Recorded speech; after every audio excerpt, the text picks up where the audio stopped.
دیکھیں پوری پوری رات، دلی فلمیں دیکھیں پوری پوری رات، نرم نرم گدوں پر لیٹ کر کے فلمیں دیکھیں، عورتوں کو تھرکتا ہوا دیکھیں، ہیرو کو ننگا ناچتا ہوا دیکھیں، وہ فلمیں اتنی سپر ہٹ ہوتی ہے جس میں ننگا پن جتنا زیادہ ہوتا ہے۔ اور سن لیں، جتنی فلمیں مسلمانوں کی وجہ سے کامیاب ہوتی ہے اتنی کسی اور کی وجہ سے نہیں۔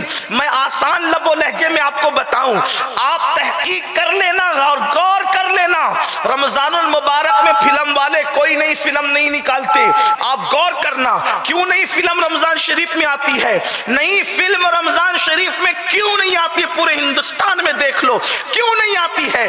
اس لیے کہ وہ جانتے ہیں رمضان المبارک میں مسلمان فلم دیکھنے نہیں آتے، تو اس لیے نئی فلم کوئی آتی نہیں، آئے گی تو فلاپ ہوگی، ناکام ہوگی۔ مطلب فلموں کو کامیاب کون کر رہا ہے؟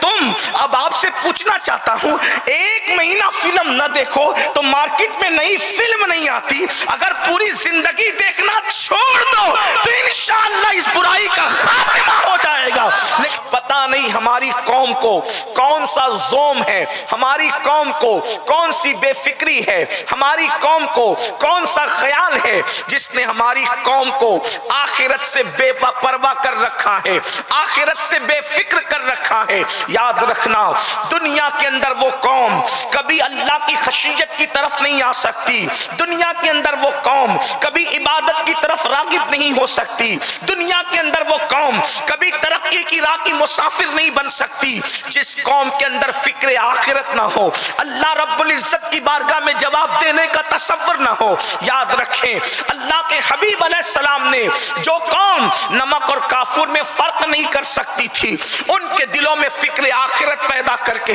ان کو اللہ کی معرفت عطا کی۔ جو قوم گمراہی کے دلدل میں پھنسی ہوئی تھی، ان کو آسمان ہدایت کا تارا بنایا، تو آخرت کی فکر عطا کر کے بنایا۔ اس لیے کہ جب انسان کے دل و دماغ میں اللہ کی عدالت میں کھڑے ہونے کا تصور پیدا ہوتا ہے، جب انسان کو اللہ کی عدالت میں جواب دینے کا تصور پیدا ہوتا ہے، تو پھر انسان کے دل میں خشیت الہی پیدا ہوتی ہے، اللہ کا خوف پیدا ہوتا ہے۔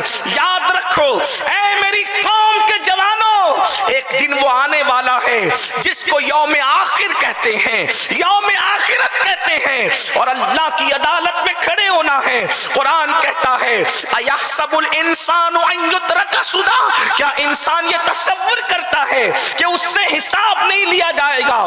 نہیں نہیں، انسانوں سے حساب لیا جائے گا، میرا اللہ جس سے چاہے گا حساب لے گا۔ اور یاد رکھنا، جب وہ حساب لے گا تو قرآن کہتا ہے فَمَن يَعْمَلْ مِثْقَالَ ذَرَّةٍ خَيْرًا يَرَهُ وَمَن يَعْمَلْ مِثْقَالَ ذَرَّةٍ شَرًّا يَرَهُ۔ ایک ذرے کے برابر تم نے نیکی کی ہوگی، اللہ تمہیں وہ بھی دکھائے گا، ایک ذرے کے برابر برائی کی ہوگی، اللہ تمہیں وہ بھی دکھائے گا۔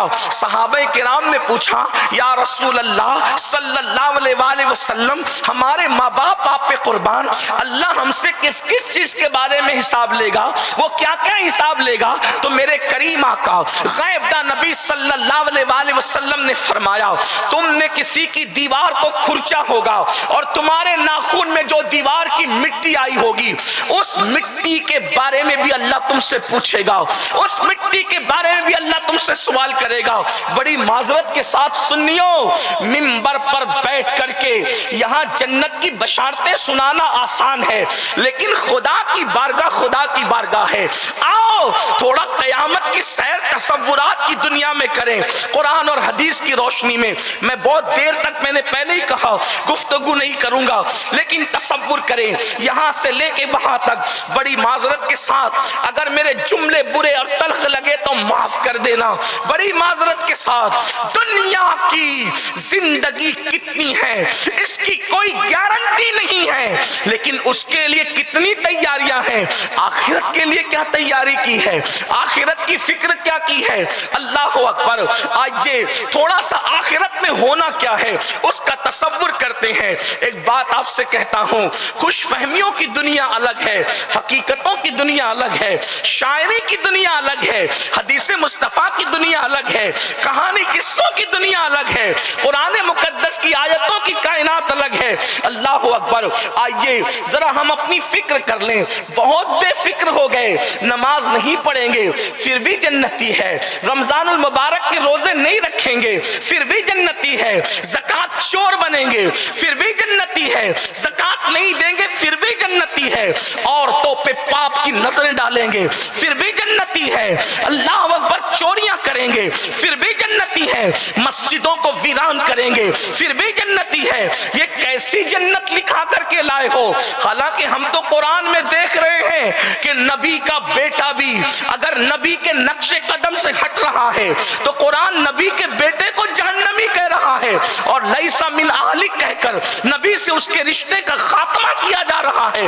میں پوچھنا چاہتا ہوں، جب نبی کے نقش قدم سے نبی کا بیٹا ہٹ جائے تو اس کو نبی سے کاٹ دیا جاتا ہے، اگر امتی نبی کے نقش قدم سے ہٹ جائے تو پھر امتی کا رشتہ کتنا رہ جاتا ہوگا؟ کیا تمہیں نہیں پتا کنعان جیسا انسان حضرت نوح علیہ السلام کا بیٹا جب نبی کے نقش قدم سے ہٹا اور کافروں کے ساتھ رہا، اللہ اکبر، حضرت نوح نے کہا تھا مولا یہ میرا بیٹا ہے، مولا یہ میرا بیٹا ہے، ارشاد ہوا لیس من اہلک، ابھی آپ کی آل سے نہ رہا۔